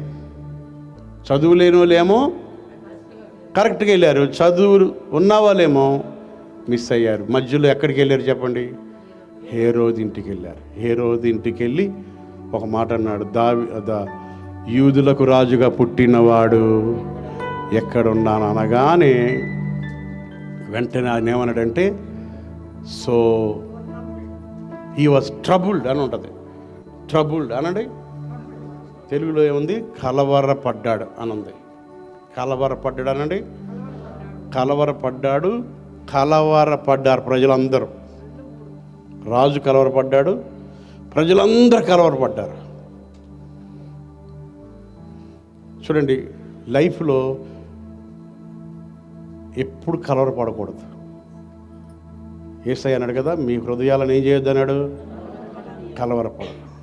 మీకు ఎవరన్నా పోటీ వచ్చారనుకో మీకేముంటుంది చెప్పండి. యాక్చువల్గా కలవరం ఎప్పుడు వస్తుందంటే, మీకు కాంపిటీషన్ వస్తే, మీ స్థానానికి ఎవరన్నా ఇంకొకరు వస్తున్నారంటే, అంతేనా? పొరపాటున నేను పక్కన ఇవ్వడం చచ్చేటనుకో నాకు కలవరం వచ్చేస్తుంది. మన విశ్వాసం ఎక్కడికైనా వెళ్ళాడనుకో ఏమవుతుంది, కలవదు. అందుకనే గ్రేస్లో ఉన్న వాళ్ళు ఎలా ఉంటారంటే పీస్ఫుల్గా ఉండాలన్నమాట. యాక్చువల్గా యేసుప్రభు పుడతాడని ప్రవచనాలు చెప్పారు, ప్రవచనాలు ఉన్నాయి. ప్రవచనాలు ఉన్నా కూడా అతని కలవరం రాలేదు. ఎప్పుడు కలవరం వచ్చిందంటే యేసు పుట్టాడు అనగానే కలవరం వచ్చింది. యేసు పుట్టాడు అనగానే అతనికి నెమ్మది లేదు. ఎందుకు నెమ్మది లేదంటే, నేను రాజుగా ఉండగా ఇంకొక రాజుగా పుడతాడా అని అతనిలో నేనుండగా. యాక్చువల్గా ఆ హేరోదు ఆల్రెడీ పదవి వ్యామోహంతో కొడుకుని చంపాడంట, భార్యను కూడా చంపాడంట. అతడు ఎవరంటే డిస్ట్రాయర్ అనమాట, కిల్లర్ అనమాట, అక్షరము చంపును అనమాట. ఆ చంపేవాడు కాబట్టే ఎవరు పుట్టారంటే క్రీస్తు పుట్టాడు. అక్షరము చంపుతుంది. ధర్మశాస్త్రం వచ్చిన కాడికే కృప వస్తుంది. ఎందుకు చెప్పండి, ధర్మశాస్త్రం ఏం చేద్ది, అక్షరము చంపుతుంది. ఆ చంపిన కాడికి ఏమొస్తుందంటే కృప వస్తుంది. కృప వచ్చినప్పుడే హార్ట్ ట్రబుల్ అవుతుంది అనమాట. గ్రేస్ టీచింగ్ చాలా ట్రబుల్ చేస్తుంది మనిషిని, పాస్టర్లు. ఆ గ్రేస్ వచ్చినప్పుడే పాస్టర్లు భయపడతారు. ఎందుకంటే హేరోదు చంపేవాడు కదా, ఎవరు పుట్టారు, యేసయ్య పుట్టాడు, రక్షకుడు పుట్టాడు, కృపామయుడు పుట్టాడు అనమాట. ప్రవచనాలు ఉన్నా కూడా అతనికి కలవరం రాలేదు. కానీ యేసు పుట్టాడు అనగానే కలవరం వచ్చి ఏమన్నాడంటే, మీరు వెళ్ళి ఆయన పూజించండి, మళ్ళీ తిరిగి రండి, నేను వచ్చి అతన్ని ఏం చేస్తామంటే పూజిస్తామన్నాడు. అన్నాడా లేదా? ఎస్, వినండి. సో వీళ్ళు వెళ్ళిపోయారు. యూదులకు రాజుగా పుట్టినవాడు ఎక్కడ అనగానే వెంటనే శాస్త్రులు పరిశీలకి ఏం చెప్పాడంటే, అన్నీ ఓపెన్ చేయండి అన్నాడు. ఓపెన్ చేయండి అంటే అందులో ఉంది, చదువమ్మా, అందులో ఉంటుంది కదా. యోధా బెత్లెహేమ, మత్తయి సువార్త 2:4 చదువు. రాజు ప్రధాన యాజకులను ప్రజల్లో నుండి శాస్త్రులను అందరినీ సమకూర్చి క్రీస్తు ఎక్కడ పుట్టునని వారిని అడిగాను. అందుకు వారు యూదయ బెత్లెహేములోనే ఏలయనగా యూదయ దేశపు బెత్లెహేమ, నీవు యూదా ప్రధానులలో ఎంత మాత్రమును అల్పమైన దానవు కావు, ఇశ్రాయేలును నా ప్రజలను పరిపాలించు అధిపతి నీలో నుండి వచ్చును అని ప్రవక్త ద్వారా వ్రాయబడి ఉన్నది అన్నది. అంతటా హేరోదు ఆ జ్ఞానులను రహస్యముగా పిలిపించి ఆ నక్షత్రము కనబడిన కాలము వారి చేత పరిష్కారముగా తెలుసుకొని మీరు వెళ్ళి ఆ శిశువు విషయమై జాగ్రత్తగా విచారించి తెలుసుకొనగానే నేనును వచ్చి ఆయనను పూజించినట్లు నాకు వర్తమానము తెండని చెప్పి. చూసారా ఏమన్నాడు? మీరు వెళ్ళి వర్తమానం తీసుకురండి, మరలా నేను వచ్చి ఏం చేస్తాను. నిజమైన మాట అది. కపటం దేవుడికి తెలీదా? దేవుడు వెంటనే వెళ్ళారు. వాళ్ళు వెళ్ళి చదువు ఇప్పుడు చదువు. వారు రాజు మాట విని బయలుదేరి పోవుచుండగా పోచుండగా ఇదిగో తూర్పు దేశమున వారు చూసిన నక్షత్రము ఆ శిశువు ఉండిన చోటికి మీదుగా వచ్చి నిలుచు వరకు వారు ముందుగా నడిచెను. నడిచాను. వారు ఆ నక్షత్రమును చూసి అత్యానంద భరితులై ఇంటిలోనికి వచ్చి తల్లి అయిన మరియను ఆ శిశువును చూచి ఇంటిలోనికి వచ్చి ఎవరింట్లోకి? ఓకే, ఇంటిలోనికి వచ్చి తల్లి అయిన మరియను ఆ శిశువును చూచి సాగిలపడి ఆయనను పూజించి తమ పెట్టెలు విప్పి ఆయనను అనండి. ఆయననుందా ఆమెను అనందా? మరియమ్మను పూజించలేదు వాళ్ళు, లేకపోతే పశువుల పాకను పూజించలేదు, ఇంటిని పూజించలేదు, ఆయనను పూజించిరి అని చూడండి. ఎందుకంటే ఆయనే పూజార్హుడు. చదువమ్మా. ఆయనను పూజించి తమ పెట్టెలు విప్పి బంగారమును తమ పెట్టెలు ఇప్పారు.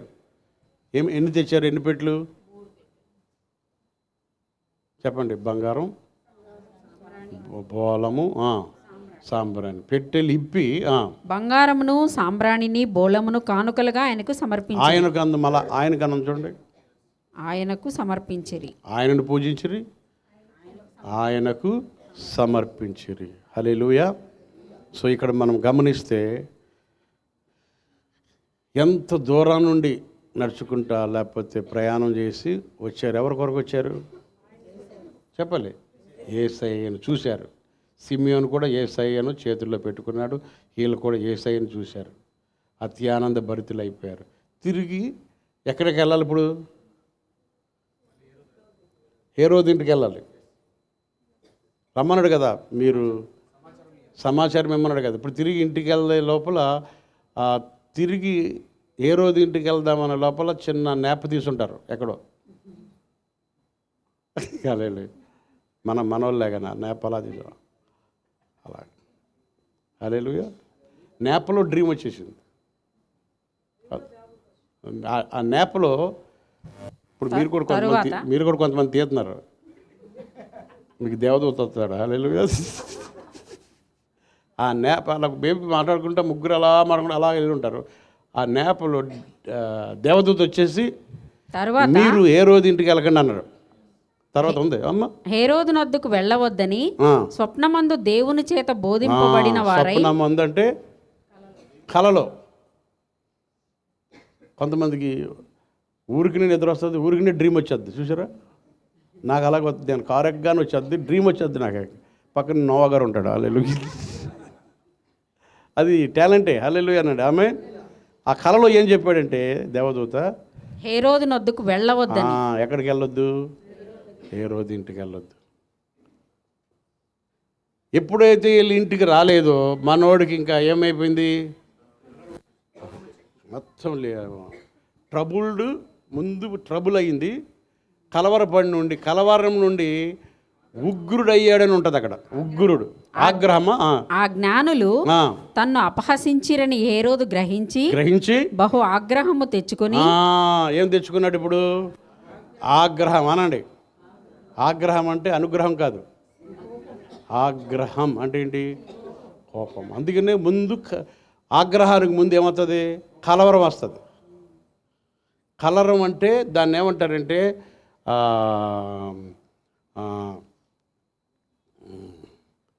దాన్ని అంటే గాబరా.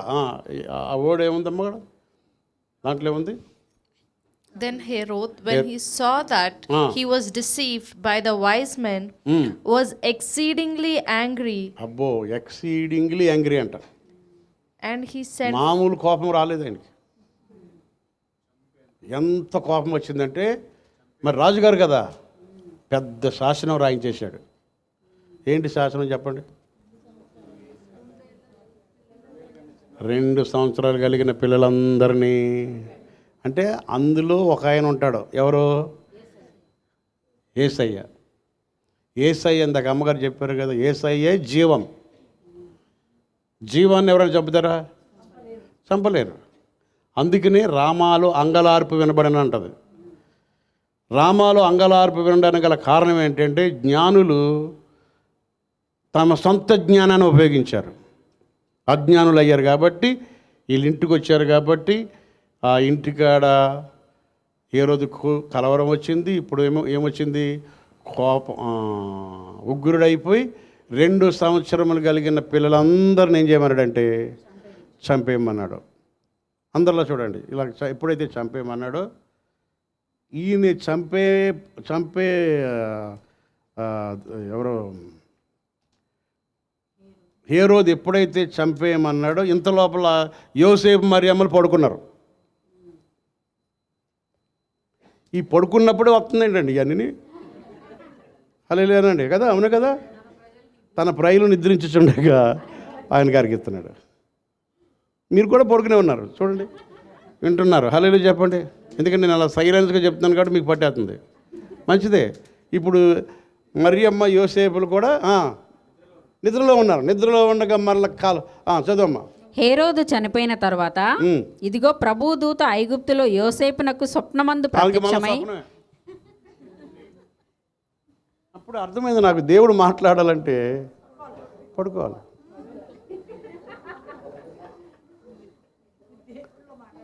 కొంతమంది అర్థమవుక ఇలాగే చూస్తున్నారు. హల్లెలూయా.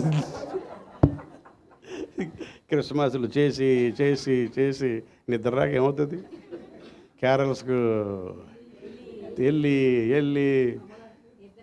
ఎన్ని ఇవ్వాలో అదే ఏం పడుతుంది, ఎన్ని ఇస్తావు కానుక, ఎన్ని ఇవ్వాలో ఏం పడుతుంది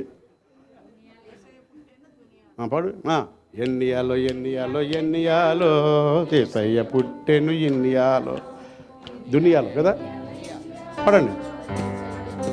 దునియాలో పండుగ చేద్దాం చిన్నోడా, యేసయ్యను కొలువనురా. ఇవన్నీ పాడి కంజరు కొట్టి హల్లెలూయా అలిసిపోక ఏమొచ్చింది. ఇప్పుడు నిద్రలో పడుకున్న ఎవరి దగ్గరికి వెళ్ళాడు, యోసేపు. చదవమ్మా, ఆ మాట చదువు త్వరగా. దూత హేరోదు చనిపోయిన తర్వాత ఇదిగో ప్రభువు దూత ఐగుప్తులో యోసేపునకు స్వప్నమందు ప్రత్యక్షమై నీవు లేచి శిశువును తల్లిని తోడుకొని ఇశ్రాయేలు దేశమునకు వెళ్ళుము, శిశువు ప్రాణము తీయజూచుచుండిన వారు చనిపోయిరని చెప్పాను. అది అది అది అది ముందు అనుకుంటా, దానికంటే ముందు. అప్పుడతడు లేచి రాత్రివేళ వారు వెళ్ళిన తరువాత ఇదిగో ప్రభుదూత స్వప్నమందు యోసేపునకు ప్రత్యక్షమై, స్వప్నమందే కనపడ్డాడు. మళ్ళీ తిరిగి వచ్చినప్పుడు కూడా స్వప్నమంది అంటే, స్వప్నం అంటే అర్థం ఏంటి, డీప్ స్లీప్. విషయం ఏంటంటే మనకు అదే రాదు, ఏది నాకు తెలుసు. మన ఆయన చర్చలకు పాతి I don't think we have a problem. I mean we have a very good sleep. Hallelujah. అందుకనే స్లీపింగ్ ట్యాబ్లెట్ ఉంటుందా లేకపోతే మెలుగుగుండే ట్యాబ్లెట్ ఉంటుందా బ్రదర్స్ చెప్పండి. మంచి ఆరోగ్యం ఉండాలంటే ఏముండాలి మనకి, డీప్ స్లీప్ ఉండాలి. యాక్చువల్గా స్లీపింగే మీకు 90% హెల్త్ ఇస్తుంది. ఒకసారి 4 లెగుతావు, ఎందుకు ఏం పని ఉండదు. అది కాదు, సిస్టర్ అంటుంది నిద్ర పట్టదు కదా. హల్లెలూయా. సో వెళ్ళేటప్పుడు కళ్ళలో కనబడ్డాడు, వచ్చేటప్పుడు కూడా ఎక్కడ చెప్పాడు, స్వప్నంలోనే చెప్పాడు. వెళ్ళిపో అది చదవమ్మది 16 కాదు, వెళ్ళేటప్పుడు. హేరోదు చనిపోయిన తర్వాత అది కాదు 13 వారు వెళ్ళిన తర్వాత ఇదిగో ప్రభుదూత స్వప్నమందు యోసేపునకు ప్రత్యక్షమై హేరోదు ఆ శిశువును సంహరింపవలెనని ఆయనను వెదకపోచున్నాడు గనుక నీవు లేచి ఆ శిశువును ఆయన తల్లిని వెంటబెట్టుకొని ఐగుప్తునకు పారిపో నేను నీతో తెలియజెప్పు వరకు అక్కడనే ఉండుమని అతనితో చెప్పాడు. దేవుడు హేరోదుకు భయపడ్డా? నో. ఏ రోజులు చంపలేడా? మాట్లాడరమ్మా, చంపవచ్చు. కానీ వాగ్దానం ఏంటంటే దేవుడు తన కుమారుని ఐగుప్తులోని పిలిచాడని ఉంటుంది. 17 చదవమ్మా. అందువలన రామాలో అంగలార్పు వినబడెను, ఏడ్పును మహారోదన ధ్వనియు కలిగెను. రాహేలు తన పిల్లల విషయమై ఏడ్చుచు వారు లేనందున ఓదార్పు పొందనల్లక ఉండెను అని ప్రవక్త అయిన ఇర్మియా ద్వారా చెప్పబడిన వాక్యము నెరవేరెను. అది ఐగుప్తం లేదా? హేరోదు చనిపోయిన తర్వాత ఇదిగో ప్రభుదూత ఐగుప్తులో యోసేపునకు స్వప్నమందు ప్రత్యక్షమై. ఐగుప్తులో కుమారుని పిలిచానని ఉంటుంది చూడండి అక్కడక్కడ. ఓకే, తన కుమారుని, ఓకే మత్తయిలో ఉండొచ్చు, తన కుమారుని ఎక్కడ పిలిచాడంటే ఐగుప్తు నుండి పిలిచాడని ఉంటుంది. 23 చదవమ్మా.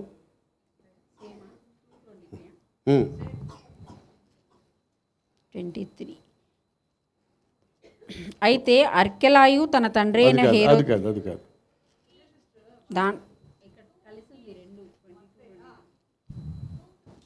చదవమ్మా. ఎందుకంటే అది చదివితే మనకి కరెక్ట్గా తెలిసిపోతుంది. అంటే దేవుడు 14 తర్వాత 15లో ఉంది. 15 మరొకటి దాటేశారు మీరు. నీవు లేచి ఆ శిశువును ఆయన తల్లిని వెంటబెట్టుకుని ఐగుప్తునకు పారిపోయి నేను నీతో తెలియజెప్పే వరకు అక్కడనే ఉండుమని అతనితో చెప్పాను. అప్పుడు అతడు లేచి రాత్రివేళ శిశువును తల్లిని తోడుకొని ఐగుప్తుకు వెళ్ళి ఐగుప్తులో నుండి నా కుమారుని పిలిచి తిని అది అని ప్రవక్త ద్వారా ప్రభువు సెలవిచ్చిన మాట నెరవేర్చబడినట్లు హేరోదు మరణం వరకు అక్కడ ఉండేది. అంటే దేవుడు ఐగుప్తు నుండి తన కుమారుని పిలిచాడు అనమాట. ఐగుప్తు అంటే అన్య జనాంగమైన మనమాడు. అక్కడికి ఎందుకు పంపించాడు? ఐగుప్తుకి ఎందుకు పంపించాడు? హేరోదుకి భయపడా? ఈయన సార్వభౌమ అధికారం కలిగినాడు, ఆయన ఎవరికి భయపడ్డు. ప్రవచనం ఏమవ్వాలి? నెరవేర్చబడాలి. ఆడికి ప్రవచనం వీడి కోపం రావాలి, ఈయన ఐగుప్తుకి వెళ్ళడం ఐగుప్తులో ఉన్నవారు వెలుగు చూడాలన్నమాట. అది ప్రైజ్ లార్డ్. మరలా వీడు చనిపోయే వరకు యేసుప్రభు ఎక్కడున్నాడంటే ఐగుప్తులో ఉన్నాడు అనమాట. చూడండి, దేవుడు వీడు చనిపోయిన విషయం మరలా వీడు చనిపోయి సమాధి కార్యక్రమాలు అవుతుంటే వాళ్ళు పడుకుని ఉన్నారు. ఎవరో యోసేపు పడుకున్నారు. మళ్ళీ వెంటనే దేవుడు దేవదూత లే అన్నాడు. దేవదూత ఎక్కడికి వెళ్ళిపోయాడు? ఐగుప్తుకి వెళ్ళిపోయాడు. ఐగుప్తుకి వెళ్ళి యోసేపుని లేపాడు.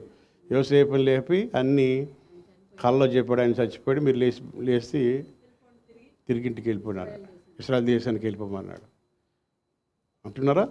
ఏమైనా చూడండి, విషయం ఏంటంటే ఆ చైల్డ్ని ఏం చేయాలనుకున్నారంటే చంపారు. అందుకనే ఏలయనగా మనకు శిశువు పుట్టెను, మనకు కుమారుడు అనుగ్రహించబడెను, ఆశ్చర్యకరుడు, ఆలోచనకర్త, బలవంతుడగు దేవుడు, నిత్యుడగు తండ్రి, సమాధానకర్త.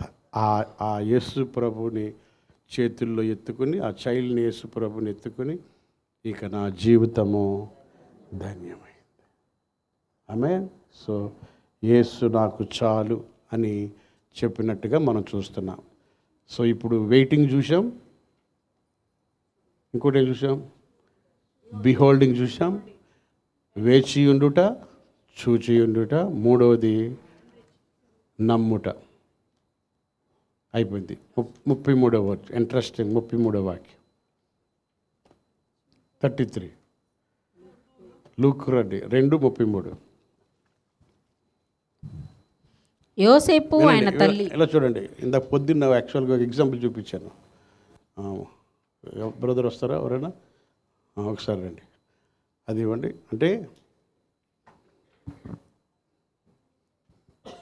అంటే యేసు ప్రభు ఇది అనుకుందాం, పైకి రండి. యేసు ప్రభు సీము అనుకుందాం కాసేపు. ఓకే, యేసు ప్రభు చూసి ఏమన్నాడు? నాకు ఇంకా లైఫ్ చాలు, యేసయ్యను చూశానని. ఎవరిని చూశాడు? దావీదు చిగురు, లోక రక్షకుడు, తర్వాత ఆశ్చర్యకరుడు, ఆలోచనకర్త, అందరూ అన్నమాట చూశాడు కదా. ఇప్పుడు ఇక్కడ మరియమ్మ యోసేపు నిలబడ్డారు, ఈయన సిమియోను. ఇప్పుడు ఒక ప్రవచనం చెప్పాడు. ఏం ప్రవచనం అంటే యోసేపును ఆయన తల్లియు ఆయనను గూర్చి చెప్పబడిన మాటలను విని ఆశ్చర్యపడిరి. ఆశ్చర్యపడ్డారు. సుమయోను వారిని దీవించి, సిమియోను చెప్పిన అన్ని చూసి వాళ్ళు అనుకున్నారు, ఓ ఈయన ఇంత గొప్పోడా. వాళ్ళకు కూడా తెలీదు ఎవరి గురించి, యేసయ్య గురించి. సుమయోను వారిని దీవించి, ఇదిగో అనేక హృదయాలోచనలు బయలుపడినట్లు ఇశ్రాయేలులో అనేక. ఇది చాలా చాలా కరెక్ట్గా వినాలి. ఇది మీకు అర్థం అవ్వకపోతే ప్రాబ్లం ఉంటుంది. అనేక హృదయాలోచనలు బయలుపడినట్లు ఇశ్రాయేలులో అనేకులు పడుటకును తిరిగి లేచుటకును వివాదాస్పదమైన గురుతుగా. ఈయన ఎలా ఉంటాడంటే వివాదాస్పదమైన గొడవ అంటే ఈయన గొడవల మనిషి అవుతాడు అన్నాడు. ఇప్పుడు వరకేమో సమాధానం అన్నాగా, వివాదాస్పదమైన గుర్తు. వివాదాస్పదమైన అంటే కొంతమంది వివాదాస్పదమైన మనిషిగా ఉంటారు, కాంట్రవర్సల్ పర్సన్. ఇప్పుడు ఈయన గురించి సిమియోను ఏం చెప్పాడంటే ఈయన వివాదాస్పదమైన మనిషిగా ఉంటాడు. ఇంగ్లీష్లో ఏముంది అవాడు అంటే ఈయన బట్టి చాలా గొడవలు అవుతాయి అన్నాడు. ఒక చోట అంటాడు కదా, ఈయన బట్టి తల్లి కూతురు పడదంటాడు. తెలుసా మీకు? ఏమీ తెలీదు. క్రిస్మస్ తల్లి కూతురికి పడదంటాడు, అత్త కోడలకు కూడా పడదంటాడు. ఒక చోట యేసుప్రభు అంటాడు, నేను గొడవలు పెట్టడానికి వచ్చాను అంటాడు. నేను వచ్చింది భూమి మీద సమాధానం ఇవ్వడానికి రాలేదు, ఎందుకు వచ్చాను అంటాడు. ఇప్పుడు చెప్తాను, ఇది జాగ్రత్తగా వినండి. ఇది వినకపోతే మీరు మళ్ళీ దెబ్బ తినేస్తారు. ఉదాహరణకి అత్తగారు దేవుని నమ్ముకోలేదు, కోడలు దేవుని నమ్ముకుంది. వాళ్ళిద్దరికి ఏమొస్తుంది అప్పుడు? అదే ఇప్పుడు అది ఆ సిస్టర్ నీలిమ ఉంది, ఆమెను యేసుప్రభుని నమ్ముకుంది. వాళ్ళ బంధువులు ఎవరు నమ్ముకోలేదు. రోజు గొడవలే. ఎవరు పెట్టారు?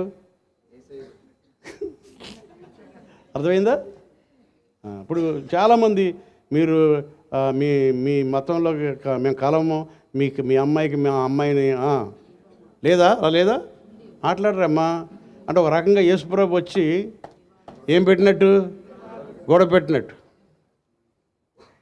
అంటే ఒకరికేమో నెమ్మది వచ్చింది, ఇంకొకరికేమో గొడవ వచ్చింది. చూడండి, యేసుప్రభు నమ్మినందుకు చంపేస్తున్నారు. ఎందుకు చంపుతున్నారు? వివాదం. అర్థమవుతుందా?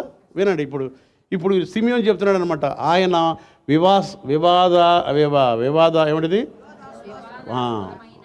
ఆయన్ని కొంతమంది నమ్ముతారు, ఆయన నమ్మని వాళ్ళు హింసిస్తారు. దట్ ఈస్ కాల్డ్ వివాదాస్పదమైన గుర్తు అనమాట ఆయన. ఓకే, ఇప్పుడు చూడండి, ఇంకోటి ఏంటంటే అలా హింసించి కూడా వాళ్ళు కూడా దేవుని చిత్తంలో ఉంటే వాళ్ళు కూడా దేవుని నమ్ముతారు అనమాట.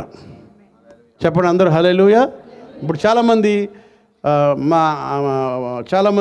చర్చికి వెళ్ళొద్దు అని ఆమెను కొట్టి, ఆమెని ఆమెని వాళ్ళ భర్తని హింసించి తిట్టి వెళ్ళొద్దు, వెళ్తే నువ్వు అసలు నిన్ను వదిలేస్తాను అన్నవాడు పాస్టర్ అయినవాడు బోల్డ్ మంది ఉన్నారు.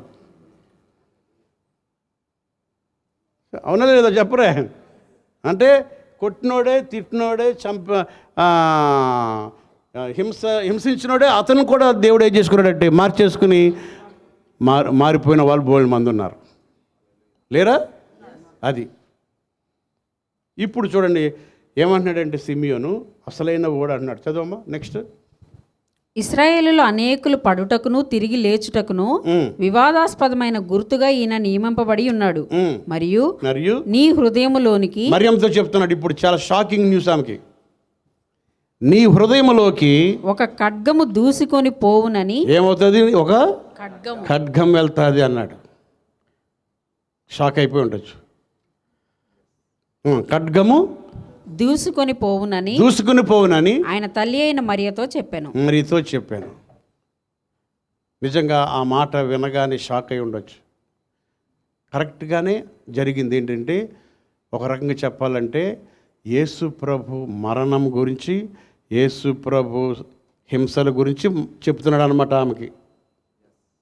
నువ్వు పుట్టాడు అని హ్యాపీ అయ్యావు కదా, ఈయన కొడతారు, చంపుతారు. 53వ యెషయా గ్రంథం అంతా ఉందన్నమాట. అందులో హింసిస్తారు, కొడతారు. తర్వాత అందుకని సిలువ దగ్గర ఆమె నిలబడినప్పుడు ఆమె ఎంత బాధపడుతుంది? ఎవరు? తల్లి మరియమ్మ. అంటే అక్కడ ఆ బాధని ఖడ్గములాగా ఆమె హృదయంలోకి దూసుకొని పోయింది అనమాట. ఒక రకంగా చెప్పాలంటే ఆయన పుట్టింది కారణ జన్ముడు అనమాట. ఆయన పుట్టింది చనిపోవడానికి కొరకే, రక్తం కార్చడానికే, కార్చి మనలందరినీ నీతిమంతులుగా చేయడానికే యేసుక్రీస్తు పుట్టాడు తల్లి అని ఆమెకు నీలో ఖడ్గం దూసుకుని వెళ్ళిపోద్దని చెప్పాడు అనమాట. చూసారా? అలా చెప్పాడు. తర్వాత అన్న స్క్రీన్లోకి వచ్చింది. ఆమె కూడా ఆయన చూసి చాలా హ్యాపీ అయింది. ఓకే, ఇప్పుడు ఈమె చెప్పిన దాంట్లో 3 ఉన్నాయన్నమాట. అంటే యేసుప్రభు పుట్టాడు, తర్వాత 33.5 సంవత్సరాల తర్వాత మరణించి రక్తం కార్చి చనిపోయి 3వ దినాన తిరిగి లేస్తాడనమాట. చేతులెత్తి హల్లెలూయా చెప్దాం. హల్లెలూయా, హల్లెలూయా, ఆమేన్. సో వేచి ఉండుట, చూచుట, 3వదిగా ఆయన యందు నమ్మకం కలిగి ఉండుట అనమాట. ఆమేన్. దేవునికి మహిమ కలుగును. Thank you brother. ఓకే, దేవునికి స్తోత్రం. 2 చేతులెత్తి హల్లెలూయా అనండి. ఆమేన్. సో ఈరోజు మీ నోట్లో నుండి, మీ హృదయం నుండి ఒక మాట రావాలంటే సిమియోన్ అంటాడు కదా, ఆయన నేను చూశాను, ఇక నాకు చాలు, ఆయన నాకు చాలు. Is a more than enough. Okay, కన్ను